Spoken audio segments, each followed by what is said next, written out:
नवीन जेतिकी मेलापी सेतिकी मिष्टभाषी से खूब कम कहती और मापी चुपी कथा हुअंती। सबुबेले शांत नीरव रहुथिबा नवीन बेस नम्र और भद्र। लोकंक समस्या जानिबाकू से सबुबेले चेष्टा करती।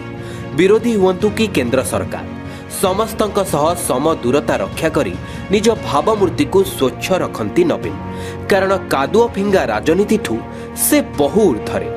लोकंक सेवा ही तांको पाई सबुकिछि।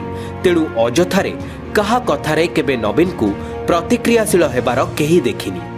सबुबेले शालीनतार शब्द प्रयोग करी समालोचनार मेघनाद पाचिरी भांगिचंती नवीन। देश विदेशरू आसुथिबा अतिथिंक प्रति भारी भद्रता देखांती आम मुख्यमंत्री।